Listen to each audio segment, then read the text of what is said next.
somos 5 filhos, homens.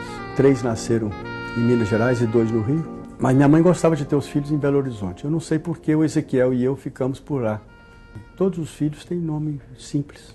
O único nome composto é o meu. Parece que houve uma dissidência. Minha mãe queria que eu chamasse João. Mas o meu pai tinha perdido o seu padrinho há poucos anos. Era o Carlos Chagas. Então o meu segundo nome é uma homenagem a uma outra pessoa importante que entra na minha história, que é o Carlos Chagas. É o único nome composto da minha família, é o João Carlos.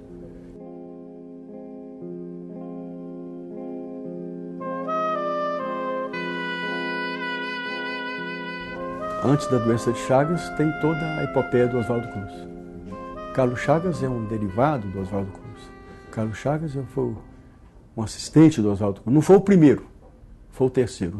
O primeiro assistente do Oswaldo Cruz foi Ezequiel Dias, meu avô. Foi contratado.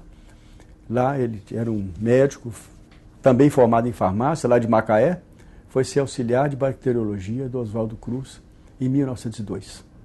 O Carlos Chagas chegou em 1903. Os dois são colegas de turma. E o Ezequiel conhece a irmã mais nova da Dona Emília, que era esposa do Oswaldo Cruz. E os dois se namoram e ele se casa com a Maria Cândida.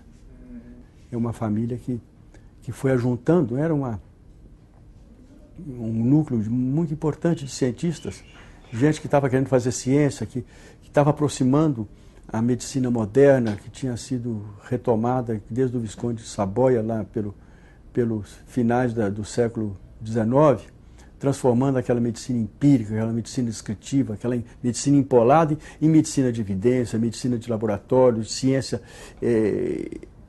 ciência pura aplicada aos problemas nacionais. Isso gera, no momento que o Brasil estava saindo do Império para entrar na República, isso gera uma perspectiva de construção de um país. Isso envolve também as investidas do Brasil para construir os seus limites. O Barão do Rio Branco, o Marechal Rondon, toda essa história da conquista das novas terras, do avançamento para o interior. Né? O Brasil naquela época, no 1900, que é a época que Carlos Chagas se formou, que meu avô se formou, que Oswaldo Cruz estava conduzindo o trabalho, o Brasil naquela época tinha quase 90% da população era ribeirinha, era litorânea. Então o interior era muito despovoado. Quando vira a República, na verdade, havia um grande óbice. E aí entram essas figuras todas que nós estamos falando, Carlos Chagas, Oswaldo Cruz e outras pessoas. Ezequiel Dias, Emílio Ribas, por quê? Porque o Brasil, recém saído da libertação dos escravos, que foi em 88, e com a necessidade de se completar na atividade produtiva. Aí vai entrar o Barão de Mauá, que vai construir a primeira ferrovia, que vai construir as siderúrgicas, vai construir sistema de telefonia, etc. O Brasil precisava modernizar. E havia um grande impasse nisso, porque ele estava muito vazio demograficamente. E a grande perspectiva que já estava acontecendo na Argentina, tinha acontecido nos Estados Unidos, era a imigração europeia, porque havia um excedente de população na Europa. Só que o Brasil era insalubre. Havia pelo menos 3 elementos importantes do ponto de vista médico-social que impediam que os imigrantes baixassem nos portos do Rio de Janeiro, de Recife e de Santos, que eram a varíola, a febre amarela e a peste. Então aparece a necessidade de sanear isso aí. O presidente da República, no ano de 99 e 1900, escreve para o Instituto Pasteur, que era a meca da medicina e do sanitarismo mundial, e pede alguém para vir sanear o Rio de Janeiro. E o telegrama de resposta diz o seguinte: o senhor já tem aí o melhor aluno que nós tivemos aqui, que é um brasileiro, que se chama Oswaldo Cruz. Ninguém tinha ido estudar fora. E o Oswaldo Cruz tinha ido. E ele só foi por uma razão. Porque o sogro bancou a despesa. O sogro, né, o meu bisavô Fonseca, pai da minha avó, que é pai da mulher do Oswaldo Cruz, quis que o Oswaldo Cruz fizesse tivesse uma presença social maior. Ele era um homem riquíssimo, esse Fonseca, Comendador Fonseca. Chegou no Rio de Janeiro, pobre, de tamanco, veio lá de Portugal para trabalhar no armazém de um conhecido dele, aos 14 anos de idade. Aos 20 anos ele já era dono do armazém. Aos 25 anos ele era dono de vários armazéns. Ficou sendo o homem talvez o mais rico do Rio de Janeiro. E não quis que a filha dele casasse com um pobretão qualquer, pode ser médico, bem apanhado, etc. Esse Oswaldo Cruz, quem que é, mas ele ofereceu ao Oswaldo Cruz para comprar um hospital, alguma coisa assim que desse mais presença social. E o velho Oswaldo, né, naquele tempo era moço, pediu: não, meu sogro, me faz uma outra coisa. Me ajuda a estudar na França. E ele passa 3 anos no Instituto Pasteur. Essa ligação é importante. Na verdade, o velho Fonseca patrocinou o homem que fez a reforma da saúde pública do Brasil e que deu a abertura desses postos, porque ele chegou aqui. O diálogo do Oswaldo Cruz com o Rodrigues Alves é muito interessante. Um pouco antes de contratar meu avô, o presidente recebe essa informação da França, manda chamar Oswaldo Cruz e pergunta: o senhor é capaz de fazer o soro antipestoso? Sim, senhor. O senhor é capaz de controlar a febre amarela? Sim, senhor. O senhor é capaz de controlar a varíola? Sim, senhor. Então vamos discutir o seu salário. Eu falei: não quero discutir salário. Eu quero 2 coisas. Eu quero carta branca e quero a implementação, a construção do Instituto de Medicina Tropical aos moldes do Pasteur. Por que você precisa de uma carta branca? Porque eu vou pôr a polícia na rua. Eu preciso sanear o Rio de Janeiro, eu preciso acertar o esgoto. Eu preciso vacinar as pessoas, não posso ser uma ou outra, eu tenho de vacinar todo mundo. Eu preciso matar os ratos, eu tenho de entrar em todas as casas. E o prefeito era o Pereira Passos, que estava reformando o Rio de Janeiro. Então, é mais essa conjunção. Eu sei que 2 ou 3 anos depois foi autorizada a construção do Instituto Oswaldo Cruz nos moldes que o velho Oswaldo queria. E nesse contexto aparece o Ezequiel Dias como primeiro assistente. Seu avô. Meu avô. A tese dos dois, a tese de doutorado do Ezequiel e do Carlos Chagas, em 1903, o Ezequiel estuda a hematologia no Rio de Janeiro. A fórmula leucocitária, o hemograma, como é que era a hematologia normal do brasileiro. Uma tese importante. E o Carlos Chagas faz uma tese da mesma hematologia nos doentes com malária, que era uma doença que também engraçava na Baixada Santista, na Baixada Fluminense, na Amazônia, Minas Gerais, todos os rios aí tinham malária. E com isso, o Carlos Chagas se transforma no maior malariologista do Brasil na época. E não consegue sobreviver com o salário de médico, não sabia cobrar. E Oswaldo Cruz convoca para algumas assessorias, algumas campanhas de malária na Baixada Santista e aqui na Baixada Fluminense, e o Carlos Chagas resolve o problema de uma maneira extraordinária e brilhante. Como Oswaldo Cruz tinha resolvido a peste brilhantemente, a varíola brilhantemente, então entra nesse contexto. E o Ezequiel Dias, nessa época, interessado em resolver o problema dos animais peçonhentos, das cobras, dos escorpiões, que virou depois a tradição aqui no nosso Instituto Ezequiel Dias, na nossa FUNED, que até hoje é uma referência internacional sobre isso. A verdade é que o Carlos Chagas recebe várias investidas do Oswaldo Cruz no sentido de cooptá-lo para entrar no Instituto. Ele acaba cedendo porque lá tinha um salário fixo, aí pelo menos ele podia. Ele já estava casado, isso é outra história, eu não vou contar aqui. E os dois se tornam compadres. Em 1908, aqui em Belo Horizonte, o Carlos Chagas indo e voltando do trabalho dele em Nassance, onde ele descobriu a doença, onde ele estava combatendo malária, e o Ezequiel Dias aqui para fundar 2 coisas e para se tratar. Em 1908, 1907, Oswaldo Cruz transfere o Ezequiel Dias, que já estava tuberculoso do Maranhão, para Belo Horizonte, que era o clima bom para tratar a tuberculose. E ele vem para cá e funda a filial de Manguinhos, ali na Praça da Liberdade. A filial de Manguinhos destinada, como dizia o Oswaldo Cruz, destinada a estudar os agravos regionais e estabelecer as perspectivas de saúde pública e criar uma elite científica fora da capital da República. E o Ezequiel Dias vem para cá e junta-se com outras personalidades, que eu já citei. Em 1911 para 1912, fundam a Faculdade de Medicina de Minas Gerais. Em 1922 ele morreu de tuberculose. Aqui em Belo Horizonte, a família voltou para o Rio. A família voltou para o Rio e foi morar na casa do Oswaldo Cruz.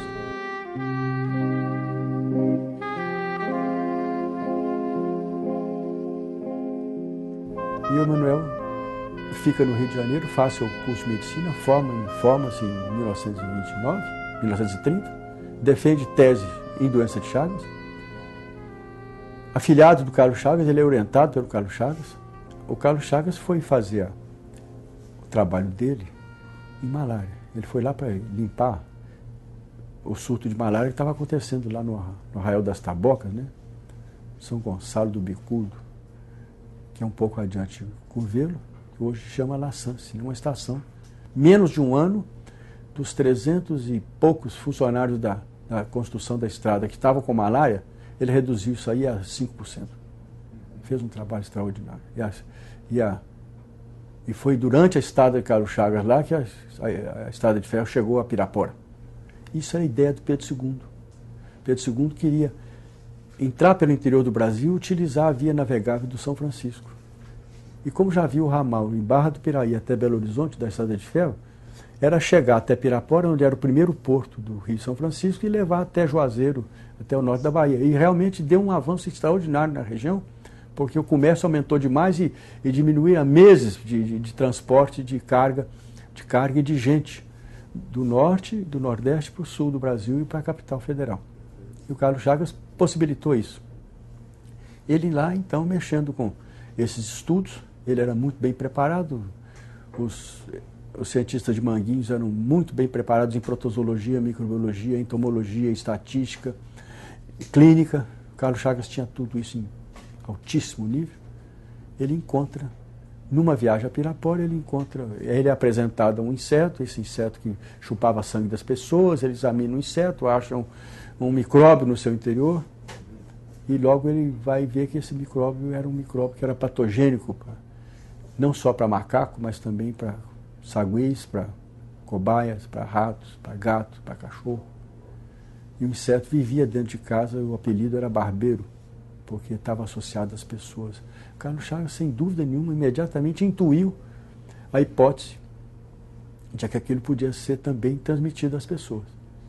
Ele fez um estudo experimental no Rio, em 1908, no princípio de 1909, ele volta para La Sance e vai descobrir a primeira doentinha dele no dia 14 de abril de 1909. Doentinha essa que o nome todo mundo lembra, que é a Berenice. A Berenice foi... Ele detectou o Trypanosoma cruzi, assim se chamava o micróbio, no sangue dessa garotinha. Provavelmente o Trypanosoma cruzi foi descoberto, foi visto o barbeiro lá na Pirapora, deve ter sido entre junho e julho de 1908.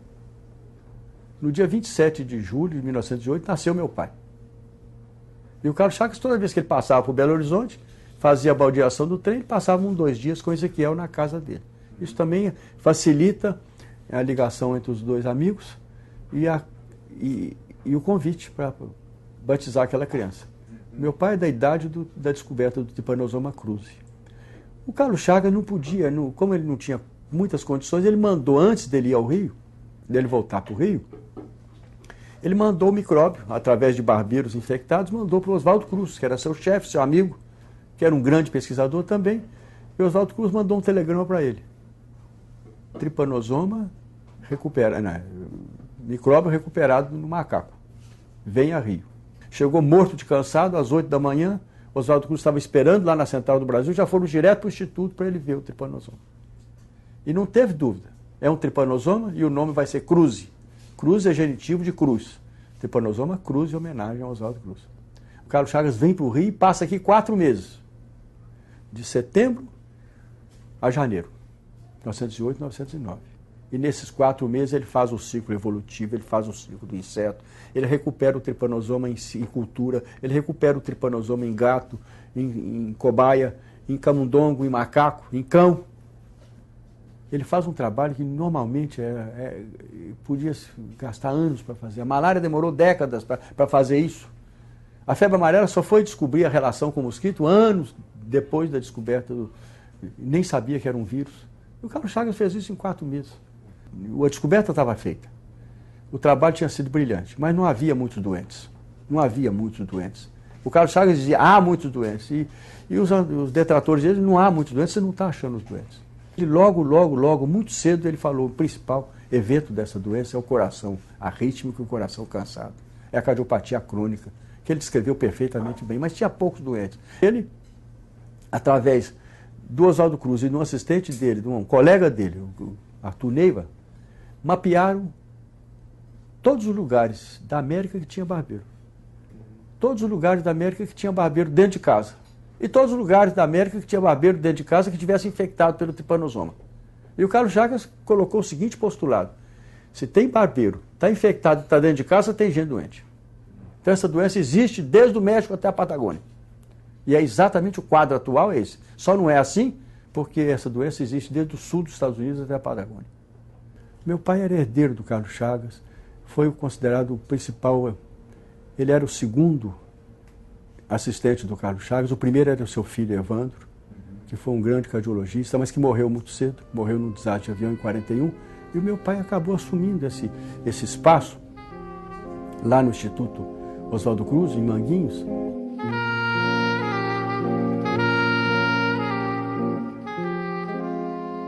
O meu padrinho é uma das pessoas mais importantes na história da doença de Chagas, que tem um nome simbólico do sinal de Romanha, que é um sinal que caracteriza muitos casos agudos da doença de Chagas. Depois que isso foi descoberto pelo Cecílio Romanha, que é o meu padrinho, ou foi meu padrinho, é que a doença realmente começou a ser reconhecida pela América Latina. A verdade é que deu problema, houve ciúmes, não quiseram que fosse Romanha, e o Romanha foi expulso da Argentina, veio parar aqui no Rio de Janeiro, ficou sob a guarda do Evandro Chagas e do meu pai. Eu nasci, ele foi meu padrinho. Então, em 1940, esse sinal de Romanha foi divulgado aqui em Minas Gerais, e o professor Amilcar Viana Martins, aqui da nossa escola, fez algumas aulas sobre doença de Chagas. E um médico do interior, Dr. Antônio Torres Sobrinho, lá de Bambuí, a cidade aqui a oeste de Minas, a 250 quilômetros de Belo Horizonte, estava na plateia assistindo aquele curso, pediu a palavra e declarou: na minha cidade tem muito disso. Eles fizeram uma pequena combinação e realmente uma semana depois chegava pelo trenzinho da Rede Mineira de Viação, chegava uma lâmina com sangue de uma garota suspeita de doença de Chagas, porque tinha o sinal descrito e propagado. Naquele tempo, o Brasil estava com pouca gente estudando doença de Chagas, não apareciam os casos eram muito difíceis de aparecer. Quando o professor Amilcar viu que era doença de Chagas, tocou para lá. Na mesma semana, fizeram um estudo e localizaram mais 25 casos. Até então, no Brasil, tinha 29 casos descritos, todos pelo Carlos Chagas. Carlos Chagas tinha morrido 7 anos antes. Esses casos tinham sido descritos lá em La Sance, na época que Carlos Chagas trabalhava lá. Então tinha muito tempo que se falava em doença de Chagas, mas não se comprovava. Com essa descoberta do foco de Bambuí, gerou uma contingência familiar, porque com a morte do Dr. Evandro e com uma, vamos chamar assim, uma pendência institucional e política do professor Amilcar, o trabalho em Bambuí foi interrompido. O trabalho de Bambuí tinha sido entregue ao Dr. Amilcar, que pertencia ao então Instituto Químico-Biológico, ex-Instituto Ezequiel Dias, que estava sob intervenção do Estado. O interventor, que nós sabemos quem foi, interviu, Benedito Valadares, colocou um diretor que direcionou a instituição para fazer remédio e acabou com a pesquisa. E o Otávio de Magalhães, que era o diretor do Instituto, e o Amilcar Martins, que era pesquisador do Instituto, um saiu, foi para a Escola de Medicina, Otávio de Magalhães. E o outro saiu e foi lutar na Itália. Passou 3 anos lá, e com isso o Instituto Oswaldo Cruz não quis deixar, o Instituto Oswaldo Cruz do Rio, que era o patrocinador da pesquisa, não quis deixar o campo de pesquisa abandonado. E pediu ao Emanuel Dias, que era, vamos dizer, o nome da vez. O Evandro tinha morrido num desastre de avião, naquele ano de 41, então pediu ao Emanuel para ir lá. Ele saiu do Rio, foi lá, nós morávamos no Rio, ele foi a Bambuí para passar 3 meses. Esses 3 meses se transformaram em 20 anos. Ele viu tanta perspectiva de pesquisa que ele trasladou a família para Belo Horizonte, onde morava o lado materno da família, o venerável professor Estevão Pinto, né, um jurista importante, secretário de governo aqui, presidente do Banco Hipotecário, uma pessoa de muita importância aqui em Minas. E nós fomos morar na casa do avô Estevão, lá na Serra. E começaram os contatos da família com o Bambuí. Nós mudamos para Belo Horizonte em 1944. Meu pai foi para lá em 43, em 44 nós já viemos para cá. Era muito mais fácil meu pai ficar perto da família, trabalhando em Bambuí, do que ir ao Rio e voltando. Ele vislumbrou o que ia ser a doença de Chagas 50, 60 anos depois. A verdade é essa. Ele viu lá em Bambuí que ali havia toda uma perspectiva para consolidar, não só na descoberta de casos agudos, mas principalmente no manejo dos casos crônicos e na caracterização da doença crônica, que é a coisa mais importante.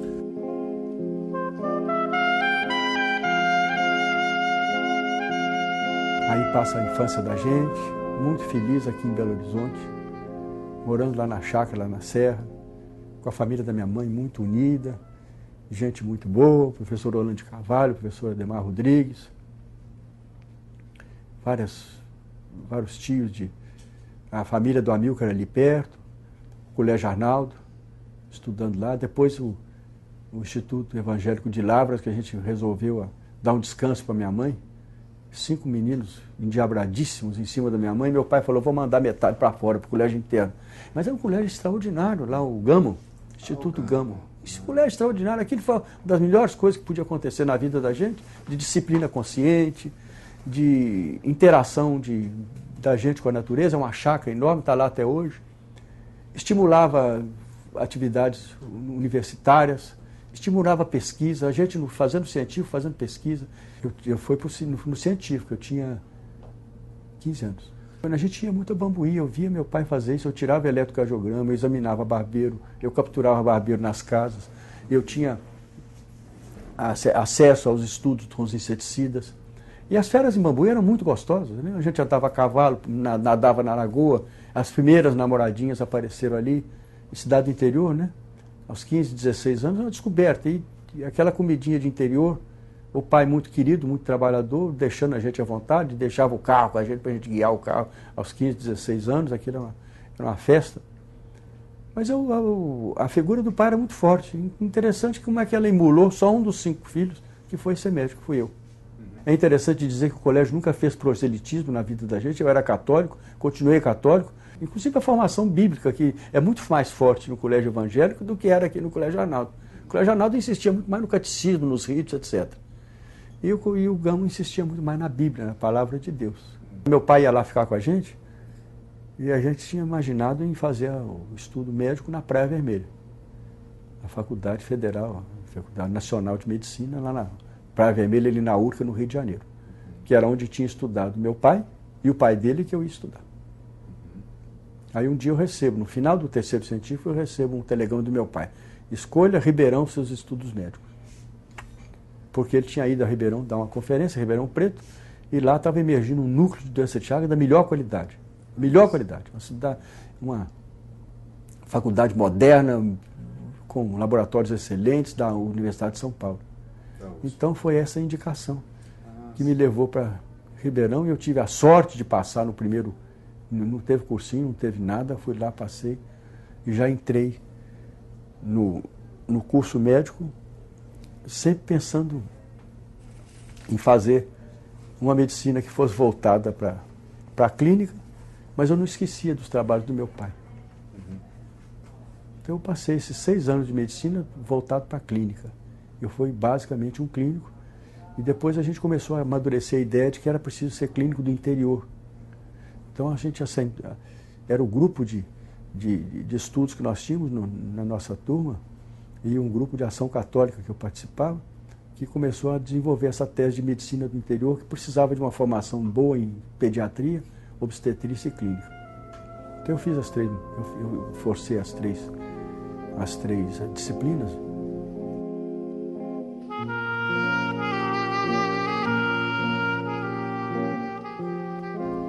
O trabalho de Bambuí tinha direcionado em duas perspectivas fundamentais. Uma, caracterizar bem o que o Carlos Chagas tinha dito, a cardiopatia crônica chagásica. Fez isso brilhantemente, brilhantemente. Os trabalhos básicos de cardiopatia chagásica saíram de Bambuí, estudando 10 mil casos, publicando no exterior, inúmeras conferências. E meu pai se associou a um cardiologista de mão cheia, talvez o maior daquela época, o Francisco Laranja, que também se apaixonou por Bambuí. Esse Francisco Laranja era tão importante que ele era afilhado do João Goulart, do Getúlio Vargas. Ele era médico particular do Getúlio e do João Goulart. Ele foi presidente da Nova Cap, ele foi diretor do Instituto, mas ele dizia, a coisa melhor que eu tive na minha vida foi os 8 ou 10 anos que eu passei em Bambuí. O doutor Amilcar descobriu os 25 casos iniciais, foi uma descoberta brilhante, e o meu pai foi lá na sequência dele dar continuidade àquilo, porque estavam aparecendo outros. Ao final foram 364 casos agudos. O Brasil tinha 29 estudados. Então foi um impacto, essa doença existe. Só que eles descobriram coisa muito mais importante.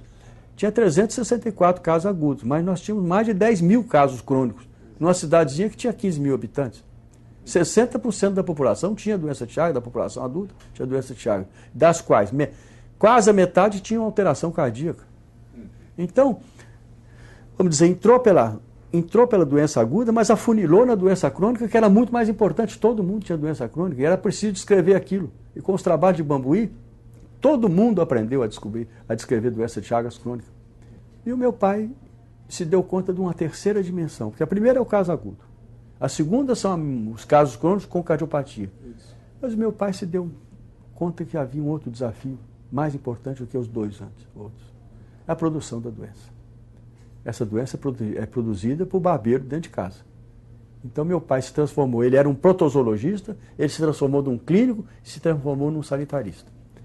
Ele começou a atacar o barbeiro por todas as frentes que ele imaginava. Eles testaram inseticida, testaram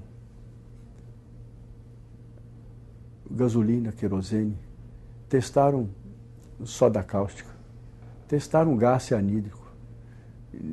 Nos compostos inseticidas, testaram mais de 30 inseticidas, até que apareceu o DDT, que tinha resolvido o problema da malária na Segunda Guerra.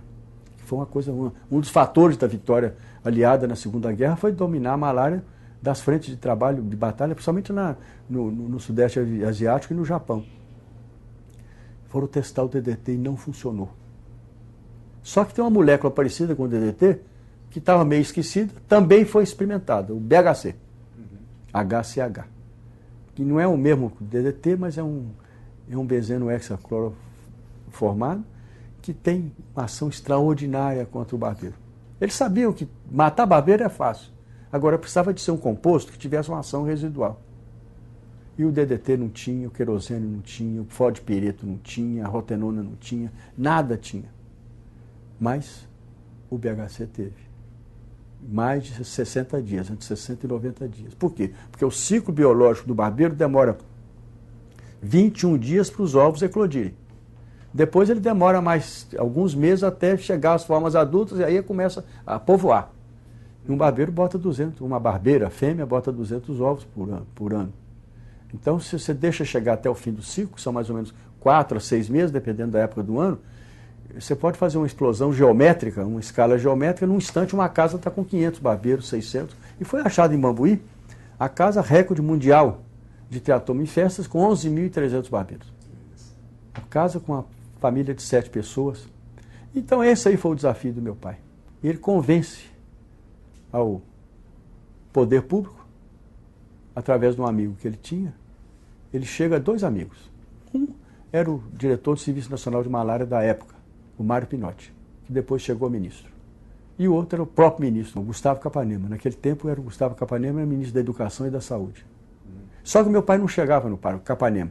Ele chegava no Carlos Drummond de Andrade, que era chefe de gabinete e era amigo dele. Era amigo da família da minha mãe. E começa toda uma etapa de advocacia em relação à doença que ninguém sabia se existia ou se não existia, mas que estava matando gente. Então é todo um processo de convencimento. Então é uma história de vida do meu pai até 1933, 38, 39, ele é um protozoologista, ele sabe tudo, é o melhor conhecedor de Trypanosoma cruzi do mundo. De 1943 até 45, 48, ele passa a ser um clínico de doença de Chagas aguda. De 48 a 56, ele passa a ser cardiologista, mas nessa época ele já está testando um inseticida. E de 56 até 62, o ano que morreu, ele percorre o Brasil inteiro advogando o combate à doença de Chagas. Dizendo, é possível matar, isso existe, nós precisamos resolver isso.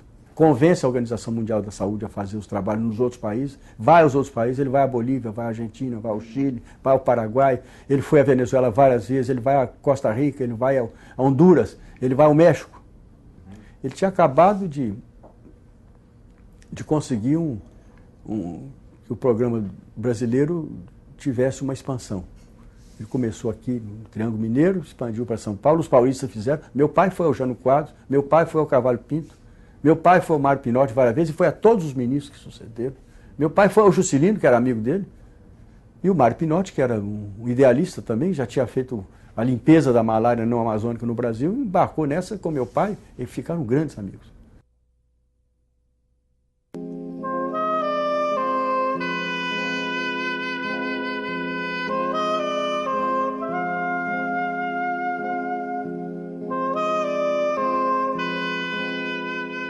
Ia fazer a residência em Ribeirão quando meu pai morreu num acidente de automóvel.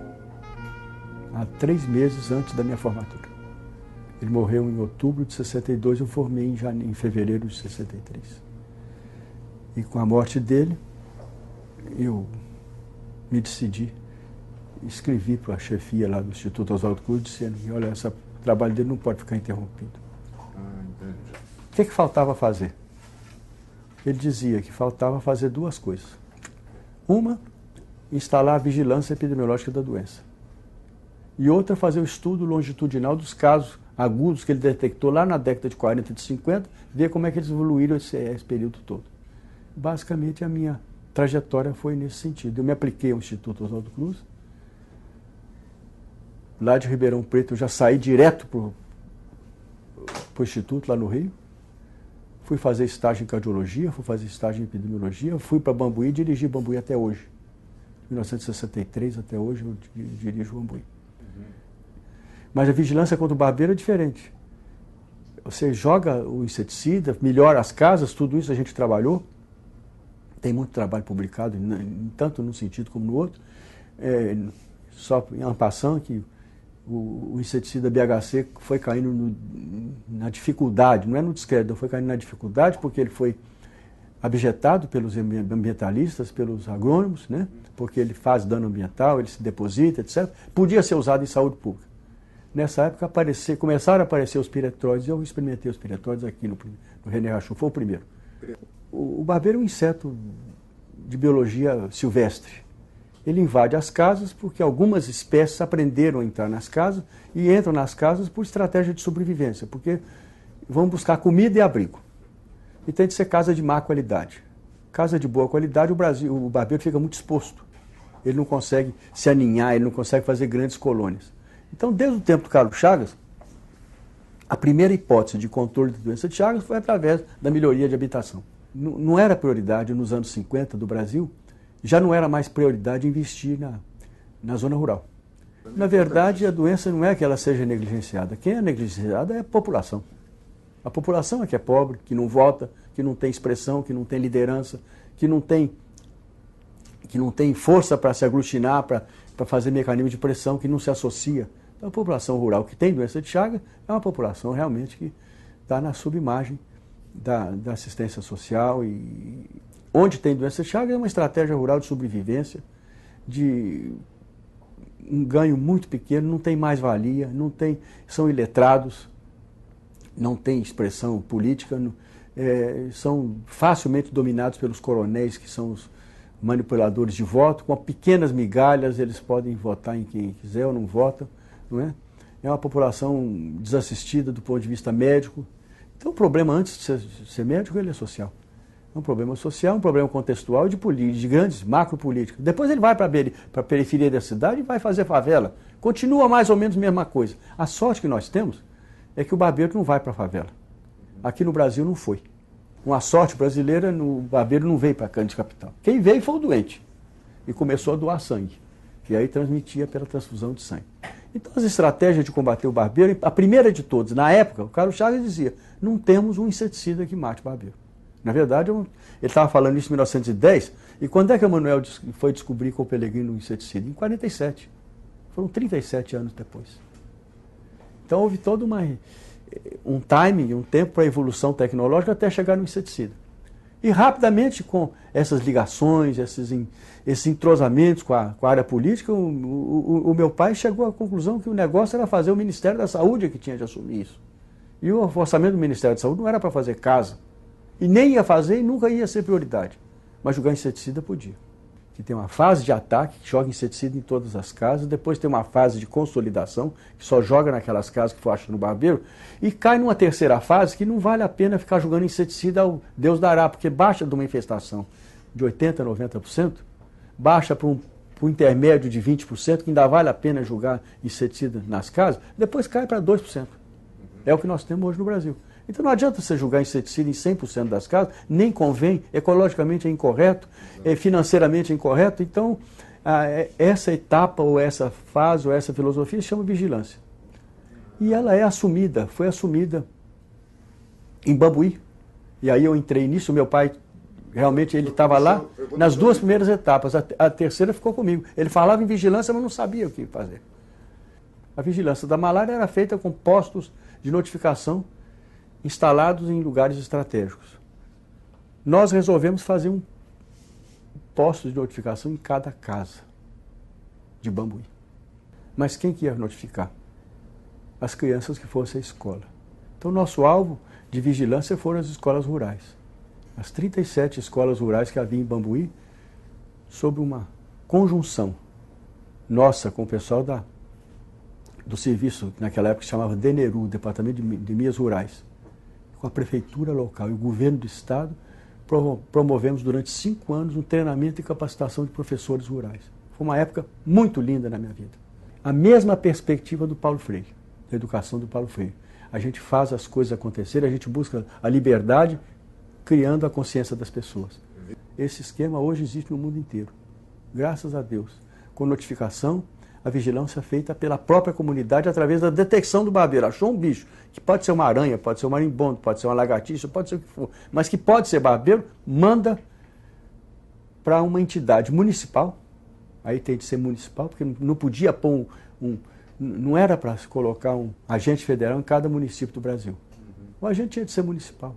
O nosso primeiro agente em Bambuí foi pedido lá ao prefeito, que era o Domingos Carvalho, e eu falei, Domingos, você precisa arrumar um homem aí para ser o nosso agente aqui. O que ele vai fazer? Ele vai receber os barbeiros e vai lá julgar, examinar a casa e julgar o inseticida. Eu tenho um neguinho aqui que pode servir para vocês. Quem que é? Ah, ele está ajudando o coveiro. Era o Urias Lamounier. O Urias se aposentou agora. Então foi o Urias Lamounier, foi treinado por nós, aprendeu a julgar inseticida, conhecia o município de Bambuí palmo a palmo. A população aprendeu, as professoras começaram a enviar os barbeiros. Nós tínhamos uma média entre 80 e 120 denúncias por ano. Hoje nós estamos com 20, 25 denúncias por ano. Numa época difícil, porque isso foi em 75. Nós estávamos debaixo do tacão da ditadura. Exatamente. Você vai ver um retrato aí eu falando essas coisas do lado do Sérgio Aroca, que é meu colega lá de Ribeirão Preto, que foi presidente da Fiocruz, que foi um grande sanitarista nacional. Nós implementamos isso. Era proibido fazer reuniões. Eu fui chamado de comunista porque eu fazia reunião com o povo da roça, né? Porque eu ia, isso aí é interessante, vim aqui no ID4, fui investigado. E essa vigilância depois foi assumida pelo Ministério da Saúde. Muito bem. Para economizar, eu continuava os estudos clínicos para ver como é que evoluía aquela turma infectada de Bambuí, que foi minha tese de doutorado aqui na faculdade com o Dr. Jaime Neves em 1982. No final da história de Bambuí, Bambuí está encerrando seu ciclo, graças a Deus, fez um bom trabalho. De lá partiram a descrição dos casos agudos, de lá partiu os inseticidas, de lá partiu a campanha, de lá partiu a caracterização da cardiopatia crônica. Mas, com essa história de pisar em vários pontos, como eu tinha aprendido do meu pai, que era precisava advogar, Então eu fui ao Francilino, fui ao Hélio Garcia, fui amigo de todos os secretários, fui adjunto não, fui assessor do Dari Tavares, fui assessor do João Vale Maurício. Por quê? Porque a gente sabia, eu aprendi isso com meu pai, que não adiantava nada fazer um programa aqui no laboratório se isso não chegasse na ponta, se isso não chegasse no organismo de decisão. E a história do inseticida é que foi perdendo força o BHC, porque é um inseticida clorado, que contamina o ambiente, e que foi ficando mal visto pelos ambientalistas. E foi perdendo mercado, porque ele foi proibido para a agricultura. Então apareceram inseticidas novos, inseticidas que não são de moléculas cloradas fortes, nem fosforadas. Piretroides? São inseticidas piretroides. O que significa isso? Eles vêm do pireto. O pireto é um composto feito por algumas plantas, as margaridas, né, os crisântemos, é o ácido crisantêmico, que são inseticidas naturais que foram adaptados pelos ingleses e franceses. São vários deles que nós fomos imediatamente testar. Isso foi uma outra época muito boa da minha vida, que aqui nesse laboratório eu saí para testar e saí para o norte de Minas e estava havendo um brote de doença de Chagas violentíssimo lá em Montalvânia. Em uma semana isso acabou. Em uma semana isso acabou. O inseticida é de uma efetividade muito grande. E nós introduzimos esse inseticida no Brasil, depois ele foi para todos os países. Em todos os países. Então a minha contribuição nesse sentido caminha de um lado da família que eu construí, na criação da minha família, dos meus filhos, da minha esposa, que me ajudou muito, ela me ajudou a estudar os aspectos sociais da doença de Chagas. Ela começou a ajudar, a Rosinha, né? Ela começou a ajudar lá em Minas Novas, fez um projeto, foi morar lá com os chagásicos, com as pessoas, para ver como é que eles olhavam a vida, como é que você olha de baixo para cima, como é que você olha de dentro para fora, e viu as prioridades de vida. Esse povo que fazia migrações sazonais para São Paulo, para plantar cana, essa coisa toda. E eu vim cá para o René Rachou e entrei num programa de aplicar essas coisas no mesmo Vale do Jequitinhonha. Então nós fizemos um casal acasalado. Ela estudando os aspectos sociais, eu implantando a doença e ensinando os médicos a tratar a doença de Chagas. Porque essa é outra história. Na evolução de vida da gente, há 30 anos não havia remédio nenhum ativo contra a doença de Chagas. Havia coisas muito no início. Então o chagasco morria à míngua. E os médicos não se interessavam por doença de Chagas. Médico é muito interessante, né? Eu sou médico, sou professor de medicina, então eu digo que o médico é uma espécie de máfia que gosta de ser Deus. E gosta de ser Deus em duas perspectivas. Uma de ser Deus para poder dirigir as pessoas, dizer o que é certo, o que é errado, curar as pessoas e ganhar dinheiro. E doença de Chagas não resolve nada, não funcionava nada disso, não ganhava dinheiro porque eles não são clientes. E não tinham o que fazer. Não é? Então eram poucos os gatos pingados e foram aparecendo evoluções na medicina que a gente foi incorporando. Um grupo grande aqui no René Rachou, o Dr. Zygmunt Brenner, que nos deixou há mais ou menos uns 8 anos, uma figura de extrema competência, descobriu os primeiros compostos ativos contra o Trypanosoma cruzi. Ele ajudou a fazer o estado experimental e nós ajudamos a entrar isso na clínica. Só que ao lado, em paralelo, lá na Faculdade de Medicina, a gente estava experimentando outras coisas. Nós começamos a experimentar os antiarrítmicos. Hoje o principal é a amiodarona, né, que limpa o coração do Chagas, ele está cheio de batimentos falsos, aí você dá esse remédio, normaliza tudo, a pessoa tem uma qualidade e uma quantidade de vida melhor. Os novos inibidores de enzima de conversão que faz o coração funcionar melhor. Naquele tempo só tinha digitoxina que intoxicava o indivíduo, matava mais depressa. Então a gente, aos poucos, vamos dizer, as ferramentas de manejo de outras cardiopatias começaram a ser aplicadas na doença de Chagas. E passou a ser uma tarefa minha e de um grupo que eu trabalho associado por toda a América Latina, de traduzir isso para os médicos de terreno. Então nós estamos hoje trabalhando, já de uns 15 anos para cá, trabalhando nesse outro diretório, junto com a classe médica e com o sistema de saúde, vamos dizer, democratizar o que pode ser feito para o Chagas que já está infectado. A média esperada de vida em Bambuí, nos anos 50, era 47 anos, 45, 47 anos. E 50% disso morria por Chagas. Morria por Chagas aos 30 anos de idade, 35. Hoje, os nossos Chagas do lá, né, Cris, estão todos com acima de 60 anos de idade.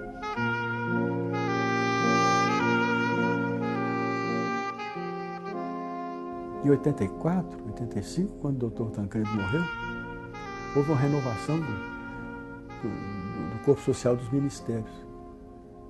E alguém teve a loucura de me chamar para ser o diretor do Programa Nacional de Doença de Chagas. E eu larguei tudo e fui ser.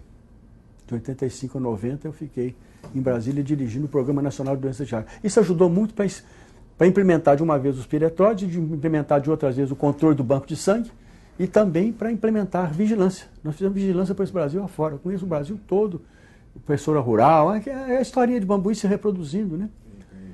Entrou o presidente Collor, aí mudou a estrutura toda outra vez. Eu aprendi e voltei aqui para o René Achu. Sempre fui muito querido aqui, esse é um ambiente de trabalho muito bom.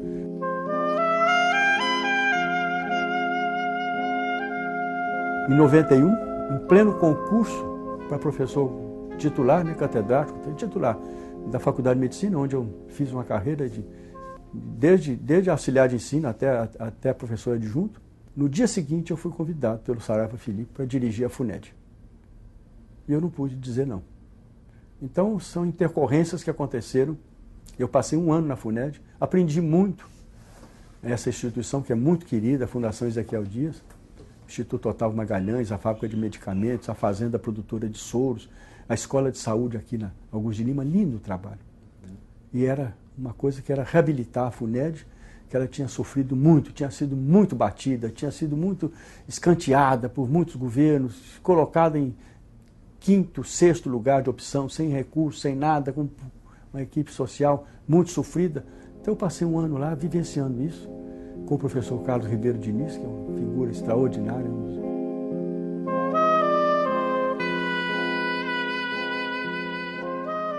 Eu tinha trabalhado na SUCAM, superintendente de campanha das endemias, eu tinha sido o diretor dela, diretor de doença de Chagas. Ela se transformou em FNS, Fundação Nacional de Saúde, ou FUNASA.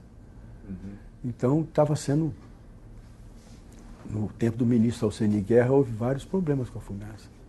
Começaram a haver umas licitações problemáticas aí, não foi culpa dele, não. Eu digo isso para o grande público, o Alceni Guerra era inocente naquilo. Mas diretores que ele nomeou se locupletaram do cargo, começaram a comprar talhas, inseticidas, bicicletas, a loja do Pedro lá em Curitiba, todo mundo se lembra desse estado. Alguém disse, precisa tirar essa corja toda daí, o ministro caiu, e o ministro de plantão indicou o Adib Jatene para ser ministro da Saúde. O Adib Jatene montou uma equipe. Nessa equipe tinha colegas meus de saúde pública lá de São Paulo que falaram, tem um sujeito lá em Belo Horizonte que pode ser que ajude nisso aí. E eu fui para ser presidente da FUNASA durante o resto do governo Collor. Convite do Adib Jatene. Convite pessoal dele. Aí nós ampliamos mais isso tudo. Naquele tempo o dengue já estava comendo, a cólera era o momento. Então eu aprendi essas outras coisas, foi muito rico. Entramos no programa de saúde pública. A vacinação de sarampo naquele tempo estava sendo um desafio. O Brasil chegou na Assembleia da Organização Mundial de Saúde e falou, vamos vacinar o Brasil inteiro de sarampo, todas as crianças. Disseram, isso é uma loucura, nenhum país fez isso. Mas o Brasil vai fazer. E com a Adib Jatene faz mesmo. Nós aprendemos que a cólera não sobe o rio, ela só desce. Então mudou toda a estratégia. Com o exercício da cólera nós mudamos. A doença de Chagas recebeu um novo impulso. A malária começou a setorizar os municípios prioritários. Chegou uma pessoa, um auxiliar, lá o doutor Franz Rulli, falou, olha, tem uma mulher querendo falar com você aí, vê se você pode atender. Eu falei, quem que é? Ela chama Zilda Arnes. Mas o que é Zilda Arnes? Já ouvi esse nome, o que é? Ela tem um negócio aí de programa de criança, pastoral, que ela quer, que nós ajudamos a ela com, não sei se naquele tempo era qualquer coisa relativa, assim, uns 10 ou 12 milhões, isso para a FUNASA não era nada. E ela está querendo renovar esse pedido e quer falar com você. Então chama essa mulher, né? A Arnes, eu sabia que era irmã de Dom Paulo Evaristo, mas que maravilha que foi. Com 20 minutos de conversa, nós combinamos e eu fui a Curitiba ver com ela o programa pastoral. E os meus auxiliares dizendo, corta isso, que isso é coisa de igreja, isso é proselitismo, não vale nada. Isso é medicina de segunda linha. Essa mulher está dando soro para a criança, está dando pó de casca de folha de pó de casca de ovo, folha de batata, não sei o quê, isso aí é um empirismo danado, não tem ciência nenhuma. E eu tenho essa felicidade, a felicidade muito grande de me deixar convencer. E foi mantido e foi dobrado o orçamento da Zilda. Eu não fiz nada, né? Isso é um dinheiro de governo que eu era simplesmente o gestor podia com a caneta assinar. Eu lembrava muito do meu pai, eu lembrava do Carlos Chagas fazendo isso. O Carlos Chagas que um dia falou, né, que a minha ciência, como é que ele falava? Aquela frase lindíssima dele, quando deu uma aula na escola de medicina, ele qualificou a própria ciência. Ele disse assim, que a minha ciência não vai demorar que cheguemos adiante, no escopo de uma grande ciência. Não pode ser ciência pequena, tem de ser grande. E quando a gente tem essa oportunidade de fazer a coisa grande, é muito educativo, é muito importante, vamos dizer que é muito responsável, é de muita responsabilidade você fazer a ciência ser grande. Só que o Carlos Chagas fala, por uma vírgula, uma grande ciência, vírgula, uma grande e bela ciência. Entra pelo que o Carlos Drummond de Andrade dizia, entra no voo do espírito, você fazer uma coisa, transformar, não é só entrar nesse microscópio, o microscópio não é feio nem belo, mas o que pode sair daqui é muito bonito, tem de ser belo. E ele punha outra vírgula, Carlos Chagas, uma grande ciência, uma grande e bela ciência, a se fazer arte. Carlos Chagas dá um outro salto, né? Quando ele fala que é fazer arte, é porque ela tem de transpassar as lógicas pessoais, as lógicas acadêmicas, as lógicas cartesianas, os números, as leis engessadas para chegar nos valores mais altos até da filosofia, né? E do espiritualismo também. Mas ele terminava, que se faça arte em defesa da vida. Eu não tinha jeito de escapar dessa perspectiva. Fazer arte na defesa da vida. É como dizia um grande diretor da OPAS, né? Da Organização Pan-Americana da Saúde, o Carlalho Macedo. Carlalho Macedo dizia, olha, atrás disso aqui, atrás da ficha, atrás do trabalho que você está escrevendo, tem gente. Tem dor, tem sofrimento e tem problema para ser resolvido. E eu ainda fui bem-aventurado de casar com uma pessoa que é da área de sociologia, de ciências sociais, que é a Rosinha, que me ensinou muito isso. Ensinou compaixão, ensinou a olhar o pobrezinho, o Chagas, que é o pobrezinho, né? O Jatene falava, o problema do pobre é que ele é pobre, não. O problema do pobre é que todos os amigos dele são pobres, ele não tem nenhum amigo que não seja pobre. Então ele não tem para quem apelar.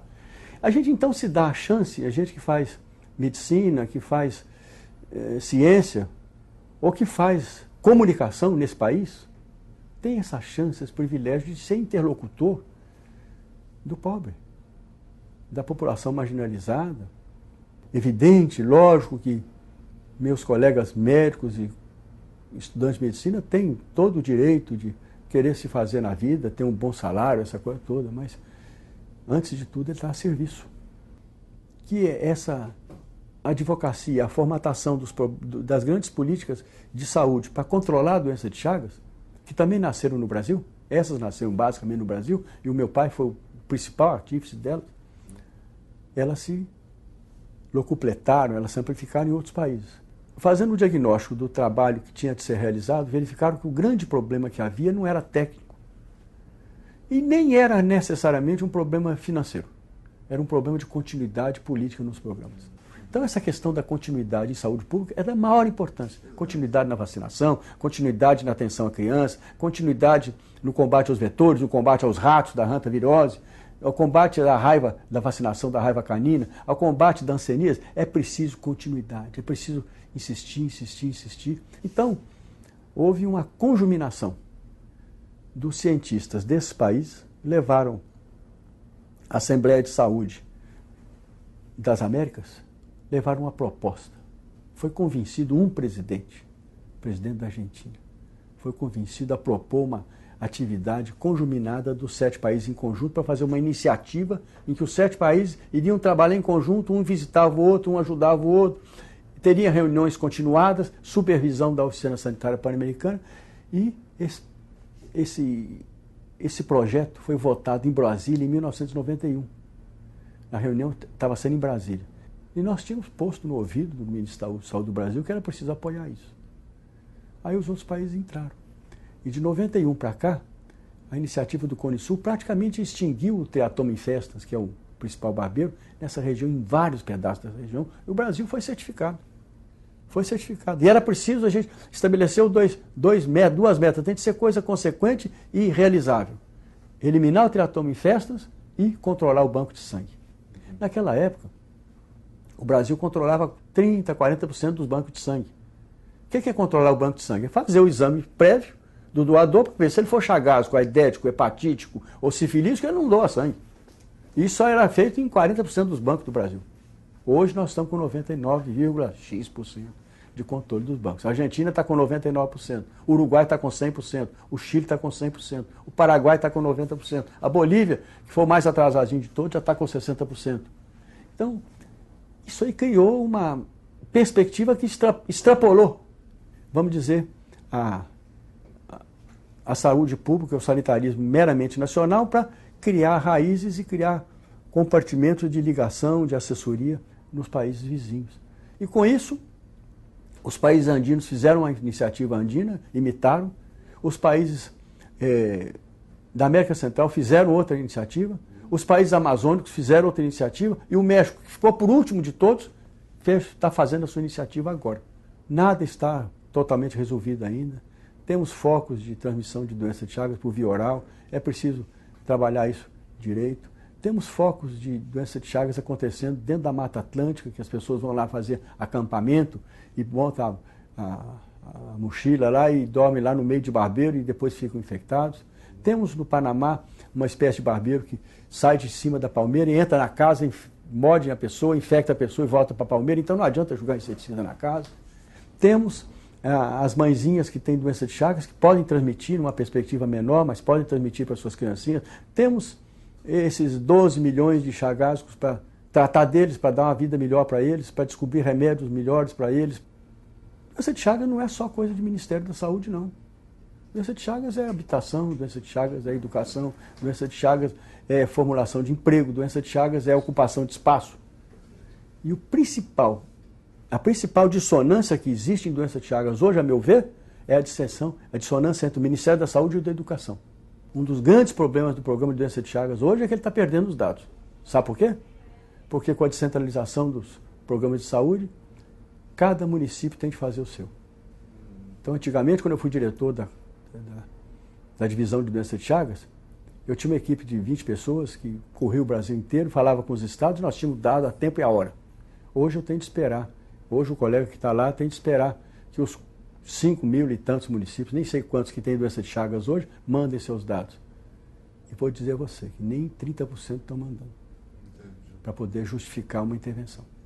Então, essa perspectiva de condução política e de cidadania ultrapassa, como ultrapassou para o Carlos Chagas, para o meu pai, ultrapassa a minha formação de médico, de sanitarista. Isso cai numa... Por isso que o Giovanni Berlinguer, que é um teórico italiano, falou num trabalho dele antigo, mas num trabalho clássico o seguinte: os grandes responsáveis pela debacle da saúde pública na Itália não foram os parlamentares, nem o executivo, foram os partidos políticos. Porque o parlamentar tem a ideia própria dele, mas ele tinha de ser capitaneado pelo ideário do seu partido. E se os partidos não tiverem ideário, se o partido não tiver coerência, se o partido só tiver a lógica do partido de ganhar eleição, nunca vai dar prioridade para coisa nenhuma.